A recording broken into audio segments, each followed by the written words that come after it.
So the physical part of my MEPS experience started after I was told that I passed the ASVAB and now I needed to pass all the health requirements and the physical. So I showed up at my recruiter's office the next day after passing the ASVAB, and he told me that I can go down for MEPS to take the physical in the next week. He was happy about all my scores that I got, and he told me I could either drive or he could get me sent down to the hotel. They'll give me a place to stay, food to eat, and then they'll pick you up by bus in the morning and drive you down to MEPS. But I wanted to drive. I have my own car. I didn't care about getting a hotel or staying there and doing all that. A lot of people do. I heard it's a really good experience. You get to meet other people, learn about why they're joining, what jobs they're having. But for me, I just wanted to drive. So I got there at 5:30 in the morning. I'm waiting in the parking lot. It's just me, about 7 other cars are there waiting already. So I wasn't the only one that drove. That was a good sign. And then out of nowhere, 3 big Greyhound buses pull up. And I'm like, damn, all these people are coming to take the physical today. This is going to take forever. So then I found out that 2 of the 3 buses were actually shipping out to boot camp that day, and one of the Greyhound buses were all there for the physical exam. So immediately, drill sergeant like people come out of the bus. They're yelling, they're telling you get up against the wall, do this and that, get in a single file line, and when they tell you to come here, you come here, and all this and that. And I'm like, all right, this is way different than the ASVAB. All I had to make sure I did at the ASVAB was say yes ma'am or no ma'am. There was nothing like this. They have you line up. I'd say there was about 100 to 150 kids, probably 150 kids at least, that were in these lines right now. Maybe even more. I might be wrong. There might have been 100 guys, 100 girls in these lines. So you're lined up. They line you up. They bring the girls in first, then they bring the guys in. So while you're lined up, they say, all right, everyone turn their cell phones off, put them in a packet, and do not lose them. But if we see you on your phone, you will be sent home, this and that. They say, if you have any guns on you or knives, please let us know right now. No one had any guns, but then this one kid raises his hand and brought a pocket knife with him to MEPS. I have no idea why he would even bring this, what his recruiter would have thought of him doing this. Who brings a pocket knife down to MEPS? They roasted him for that, I'll tell you that. They roasted him right away and said, what is wrong with you? Why would you bring this? Give me this. And they threw it to the side, gave it to the security guy. And then they bring you in. So once they bring you in, you start just lining up. There's long lines and you're just waiting and waiting next. And it's going rotating and rotating. You're handing your paperwork to other people and this and that. And then they split all the groups up in all the branches, the Air Force, the Army, the Marines. They start splitting them up little by little. And eventually you will all join back together. So you'll be in all these different sections to do all these different exams. But you'll be with Army people, Marine people, Air Force people. But at first they split you up. At least they did me and all the groups that I was there with that day. And they start bringing you into rooms. So once they split you up, they pretty much get your paperwork in order, check you in, do that and this, and then they start throwing people in all these different rooms. So that's when they start like threatening you. They have you start filling out paperwork. All the paperwork starts coming, and they start telling you, listen, if you're lying right now, you will be arrested. We will get rid of you. You will be arrested under some code of conduct of the military laws of justice. I forgot what exactly it is. And that if you're lying on the paper, they will know, they will pull your medical records, they will do this and that. And at the end of the day, they don't take any of your medical records. They don't have access to any of that. They don't have any high school records. They're going to ask you, have you ever been in trouble in high school? Have you ever got written up, this and that? And pretty much the first conversation you had before going there with your recruiter, he's going to go over a big, long list of yes or no's with you. And as long as you stick with what you said yes to the recruiter and say yes there, and what you said no to the recruiter and to no there, you will pass. But if you slip up and say you told the recruiter you haven't got speeding tickets, and then there they go, have you had a speeding ticket? And you say, oh yeah, I forgot. I actually got pulled over in high school for speeding. Well then, boom, disqualified. You're done with. So it's really important to stick by your word and don't slip up. If you end up thinking of a medical condition that you might have had when you were a kid and you told the recruiter you didn't have any medical conditions, boom, you're immediately disqualified, and then you'll have to apply for a waiver that will delay you by at least 3 months. So just stick with no. Do not tell them yes to all this and that unless you have a severe medical condition, but it's just going to delay you and get a waiver unless you have a life-threatening condition. I don't even know why you would be joining in the first place if you had that going on, but you just mainly want to say no to everything that is going to be used against you that in a negative way. So they want the best of the best, so the best you look, the better the chance you got. I, for one, I have nothing wrong with me, so I didn't have to lie about any of that. I just said no to it all.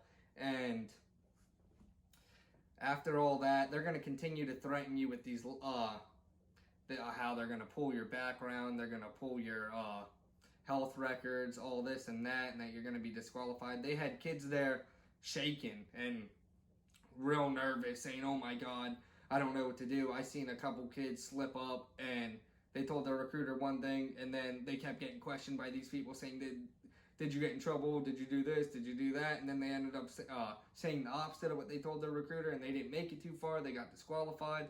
So as long as you stick with what you told the recruiter and you keep going through it, don't get nervous, stay confident, keep to your story, do whatever you were told to do, and do whatever you were told to say, and just keep at it. They don't have your medical records. They don't got nothing like that. So there's all these stations at MEPS. So they start off with, for me, I was put in the blood station, which they take your blood. So actually, right before the blood station, they line you all up. Right after the paperwork starts, they start making you do all that. They make you blow in a breathalyzer. Everyone lines up, and I guess people go there drunk. I don't know why you would drive there drunk, but if you blow in there and anything pops up, then they think you drank before you came, and you're immediately disqualified. And if you're under 21 and anything pops up, you're arrested by the military police that are there waiting for you. So a couple, like 19, 20-year-olds were like freaking out over this because they were saying that they drank a week ago and stuff like that, which they shouldn't have done, but it didn't show up on a breathalyzer because that's 24 hours. So the next station was the blood station. And in the blood station, they're checking for diseases, make sure everything's right with you, and they're actually checking, I read online that they're checking for alcohol as well in this blood station. So I don't know what happens if alcohol comes up in your blood and you're under 21. I'm 21 exactly, so I have nothing to worry about. It's all legal for me, so if anything came up like that, I'd be fine. And so they have two people there doing blood. They start sticking the needle in your arm, getting the blood out, putting it in the tube, and sending it in. They have, my person was really well. He was a dude. He was great at it. You didn't even feel it getting jammed in your arm. Then there was this Asian lady that a lot of the people complained about. She was real rough. Just jammed this in your arm and yanked the blood out. Thank God I didn't have her because that would have been horrible. Right after this blood station, you get sent to the hearing station. So with the hearing station, they give you this little clicker where you just click it every time you hear a beep. So it's going to go beep, beep, beep, and then you click it once. So then, or it will go beep, beep, and at that last beep, you click it again. And they're going to have all these different sounds, all these different volume levels, just to see what you could hear. And for me, I guess I missed a beep. So on one of my ears, they think I'm deaf. Not deaf, but I passed the hearing test, but they think that I have a slightly less of great hearing, I guess, in my other ear than I do in, like, my right ear, let's say. So I asked if I could go retake that. They said no, I passed with a high enough score that I'm not allowed to retake that. So I lost out on, like, 10 jobs just because I didn't click a beep once. So make sure you click the beep after, click the button after hearing all the beeps, and you should be fine. But that is the only part of all of these tests that I messed up on, and it's not even my fault. I don't really think. I asked the guy if I could redo the hearing test because I forgot to click the button on time, and the other beep started, and he told me, no, everyone passed, you're all good. And then I come to find out that I messed up on one part. So, like, say I got like 95% of it right, I didn't get 100%, so that took off like 10 jobs for me.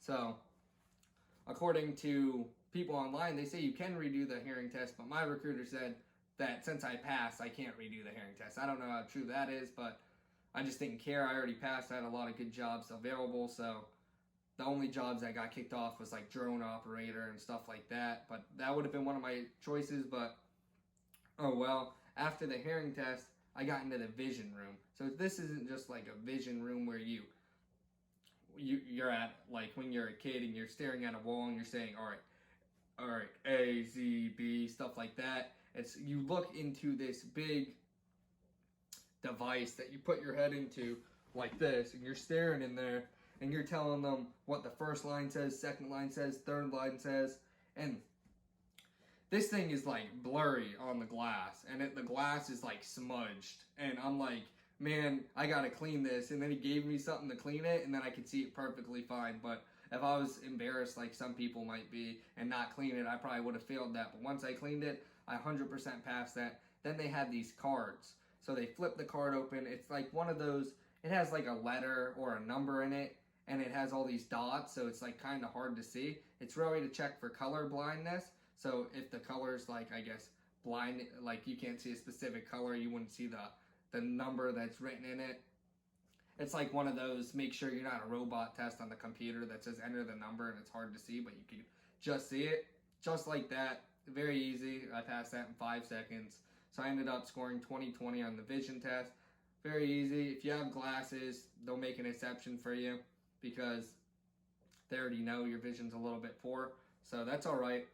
So then the next thing you do is you have a doctor visit. So it's just like a physical as a kid, or if you played sports for a guy, you go in, the doctor will also ask you a bunch of questions like, have you ever smoked marijuana before? Have you ever drank alcohol before? Have you ever been in an accident before? Have you ever broke a bone before? And these questions need to match exactly what you told the recruiter, and if they do not, you will get disqualified immediately, and you will not get medically qualified to join the armed forces. So you have to make sure you are 100% on point on that. If you say you had a medical condition to the doctor and you told the recruiter you had nothing, you're going to get disqualified, and you might not even be able to come back because they think something's wrong with you. They're there to push you out and get you not to join. Your recruiter's there to help you out and get you to join. So do not fall for them, and do not listen to what they're saying about they have your medical records or anything like that.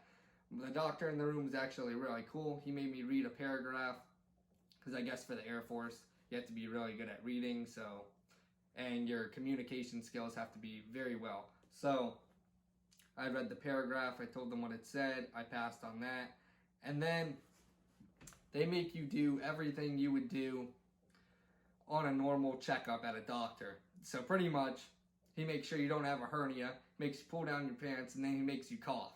And then you come into this room, and there's about, for me, you come into this room and there was about, I would say, 10, 12 guys in there. They're all in their underwear, and they separate the guys and girls, obviously. You're all in your underwear, and they're making you do all of these different movements. They're making you stand on your tippy toes, walk back and forth, stand on one leg. They're making you squat. They're making you twist your ankles. They're making you curl your toes. They're making you do all of this crazy stuff. The only parts I found kind of difficult was if you're a righty, say you're a righty, you use your right hand for everything, your right leg for everything, and then they're telling you to do all this stuff with your left arm, left leg. It's going to be a little bit weird at first, and you just got to think about it a little bit, and you'll be able to do it as long as nothing's wrong with you. I've seen a lot of people mess up, but the doctor's very nice there. The examiner is, which is also a doctor. So he's watching you move your body parts, all this and that. He's making you fall down under your knees, seeing how you react, but when you hit the ground with your knees, if it's going to hurt or not. They do give you multiple chances to redo the test. Not the whole test, but the specific, like say they make you stand on one leg, and if you mess up and fall over, they let you do it as many times as you want until you get it right. So out of everybody that did that, everybody passed in that. Everyone passed on the blood for me, unless disease popped up later on, so I wouldn't know that. And everyone passed in the hearing test for me. And the vision test is taken one-on-one with the eye doctor. So after you do the movement test with everyone in there, which I would say it has like a 99 actually percent success rate. It had a 100% success rate with everybody that I went with today, so don't be worried about that. Then they make you go do a pee test, and the pee test honestly has more of a failure rate than anything else. So either, say someone smoked weed 10 days ago, they're obviously going to fail the urine test because that's what they're checking. They're checking for drugs, they're checking for this and that. And a lot of the kids that went in there, I went in there with 5 guys. They don't have dividers. It's just like being at a bar. They got random urinals on the wall. There's no divider in it. And some of these kids are going in there and they're scared to go pee in the cup in front of the other guy because, I don't know, I guess they're embarrassed or something. I went in there with 4 or 5 guys. I was the only one that was able to successfully pee in the cup, hand it over. Everyone else had to wait. And speaking of waiting, there was only 30-40 minutes left of the whole test. So unless they could pee in the next 30-40 minutes, they had to come back a whole nother day. So you don't want that to be you. I didn't go to the bathroom all day long because I knew I was going to have to do this because I've seen so many things online about not being able to pee and having to do it all over again. So immediately 1, 2, 3 peed in that cup, handed it in. The other 4 had to come out, wait, and then try again later. There was actually 2 of those 4 that were unsuccessful on doing it. So they were told come back the next morning, and you have to get there at 5:30 and do it all over again. And that is horrible. So drink a lot of water and do not go pee into the bathroom before that. It's completely useless to waste the one chance you get. After the pee test, that's pretty much the last examination for you. And if you passed all those, you're in good shape. And then you go into this background and FBI screening. They take all of your fingers and they make you fingerprint it on the machine. And these fingerprints, I asked them what they're using them for, and they said they're sending them straight to the FBI to see if you've ever been arrested before, if it's ever been expunged before, if your record's ever been cleared, because the FBI will have it. Then they start threatening you again, saying if the FBI shows up on saying you were arrested and you just told us you've never been in trouble in your life, never got in trouble, never got arrested, and it comes up, you're violating this code of military justice and we will come get you and arrest you and you will be disqualified, this and that, and they're scaring kids and everything. But for the most part, you just give them your fingers, you answer a couple questions. After that, your contracts are pretty much made.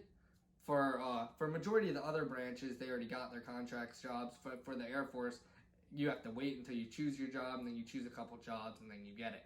So that could always take who knows how long. You're in a delayed entry program at that point. But if you're in the Army, maybe Marines and Coast Guard, you already have your job going into that, so your contract's legit and all ready, and that's the last step. After that, you go into the big swear-in room. They say, repeat after me, raise your right hand, and it's an oath of honor. You swear into the military, pretty much say, I will do whatever the military asks of me. I will do whatever the president asks for me, and I'll do whatever I can, and I will fight for this country. So, after the swear-in, you go home, you passed it all, you wait a couple days. They don't call you to say, congratulations, you passed MEPS, you passed the physical. Pretty much, if they call you, you didn't pass, because the blood test is still coming in, the urine test is still coming in, and the background check is still coming in. I didn't get any call. I asked my recruiter, how long do I know until I pass? He told me, if you don't get a call within like 3 or 4 days, then I would say you're pretty good, because all the tests should be in about 3 days. So I gave it a week, didn't get a call, chose my jobs, and then went on from there. So that's my experience with MEPS and the ASVAB. If you learned something today, if you liked it, if you have any questions, comment them down.